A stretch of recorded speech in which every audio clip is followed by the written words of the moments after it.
Rivenspire Lore, Part 1.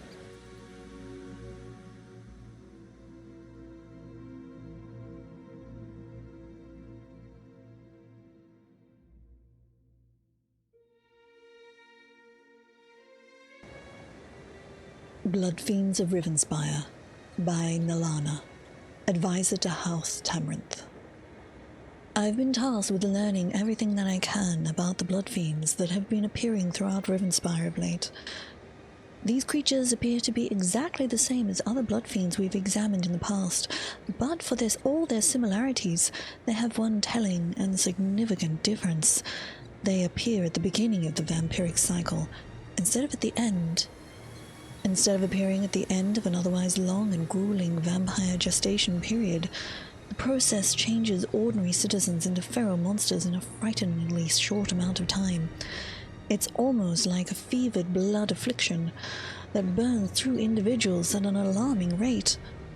While not everyone who comes in contact with the catalyst becomes afflicted, those who do either turn into vampires, rarely, or quickly spiral into the frenzied madness that characterizes all the Blood Fiends, the most likely outcome. My investigation suggests that these Blood Fiends have a connection to the Argonian Rizal and Lady Liera Montclair. The court magician of Montclair and the daughter of Baron Wylon Montclair have been leading Montclair troops across Rivenspire, troops that include vampires. There have been rumors of a blood curse, some sort of foul magic that allows Rizal and Liera to turn ordinary citizens into blood fiends with nothing but a glance, a wave of the hand, and a few muttered words. Eyewitness reports have been confused at best, and these claims have yet to be fully verified. As with other blood fiends dealt with in the past, the Rivenspire blood fiends are vampires that have gone insane. Their minds have degraded beyond recovery, and they attack anything that moves with no regard to their own well-being. They are feral, violent creatures, driven by their carnal lust for bones and blood.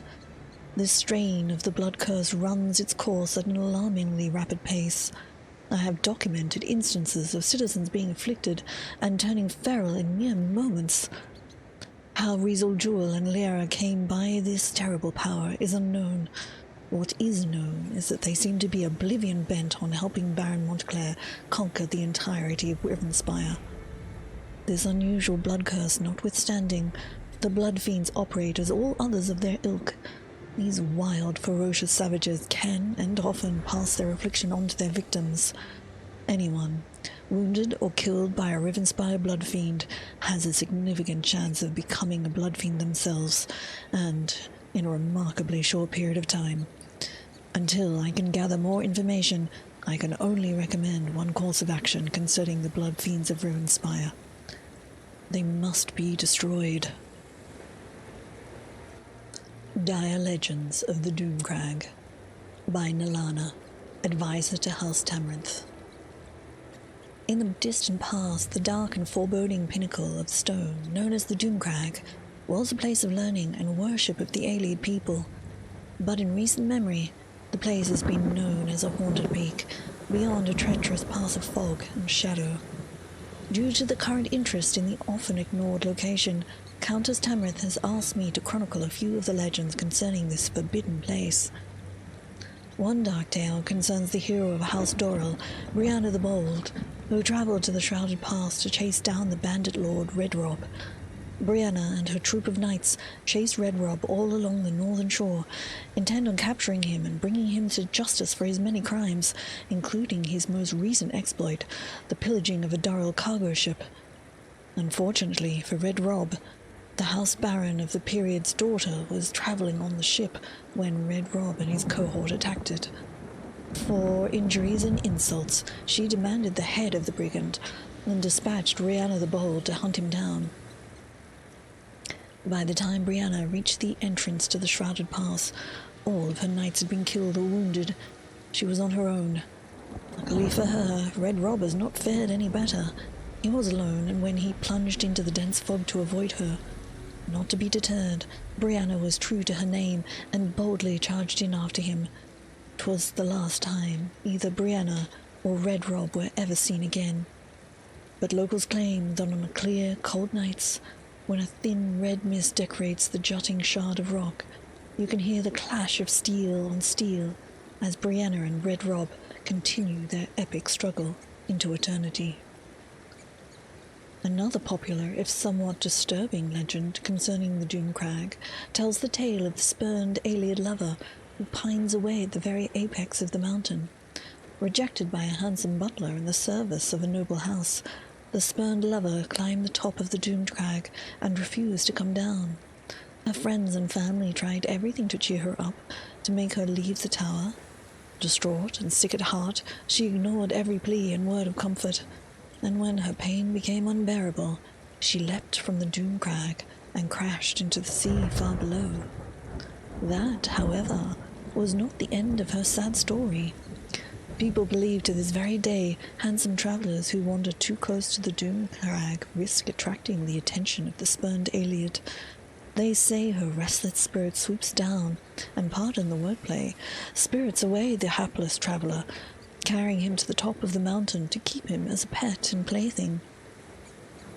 Ultimately, however, even the most patient captive does something to reject and spurn the Ayleid spirit. On lonely nights, or so the spirit story goes, you can hear the intermingled screams as the Ayleid spirit once again hurls herself into the sea, carrying her latest lover with her to a watery grave. But perhaps the most common tale told about the Doom Crag describes the death that walks. This particular legend is a more cautionary tale than a scary story with a beginning, middle, and end. It says that any who attempt to climb the Shrouded Pass inevitably climb to their deaths. With every step, a year of your life is lost. Depending on your age and relative level of health, death might overtake you after only a few steps up in the dense fog. Or, if you're particularly lucky, you might ascend all the way to the very top, to the ruined relic chamber, before death that walks catches up with you. Whichever is the case, every step brings with it a measure of pain and weakness as you march to your inevitable demise. This legend, more than any other, has kept the Doom Crag shrouded in mystery, for few have been brave enough to test the veracity of this story. Reviewing my notes, I can see why the Countess Tamrinth was frightened of the Doom Crag when she was a young girl. If truth be told, even at my advanced age, these legends, they frighten me. House Ravenwatch, a proclamation. To those who seek to understand, one would surmise that such an elusive and ancient noble house would be adverse to publishing its goals in such an accessible manner. However, with the advent of strife upon our homes and allies, I thought it best to clarify our standing for the small-minded. The first and foremost goal of House Ravenwatch is the destruction of the ancient evil which lies within Rivenspire. It is known by many names: Abagandra, Lord Badal, and contemporary times, the Lightless Remnant. Countless generations of scholars have sought to understand this artifact. There is no understanding to be had. It is a blight upon Mundus, and must be cast out. Secondly, House Ravenwatch seeks to foil the plans of those who wish to make use of the power of the Lightless Remnant. Do not be deceived by Baron Montclair's rhetoric and so-called patriotic zeal. He has succumbed to the power of the Remnant and seeks to destroy the beautiful land of Rivenspire. We know this because we were with him when the power possessed him. We prefer the shadows. We prefer to let others lead. But these are desperate times. They call for desperate measures. Know that no matter what Rivenspire must face, you will not face it alone. House Ravenwatch will be with you and by your side. House Ravenwatch stands with Aramuric and the good people of Rivenspire. Verandus, Count of House Ravenwatch. The Remnant of Light. Being an Ayleid tract, translated by Beradalmo the Signifier. In that minute or eon of blood, Amumariel brought Lord Fiestus the Remnant of Light, Akutara Alata, and begged him to take it to the cold sunset limit, Alson Galeth of Tamriel. Noble Philistus took the remnant and with his clan or livestock left Quithiel and travelled far. He kept the sunset always in his leftmost eye. Philistus was followed or pursued by the Aeliad immigrants. They came to a land of cold rocks and swam ashore, beached, earthed.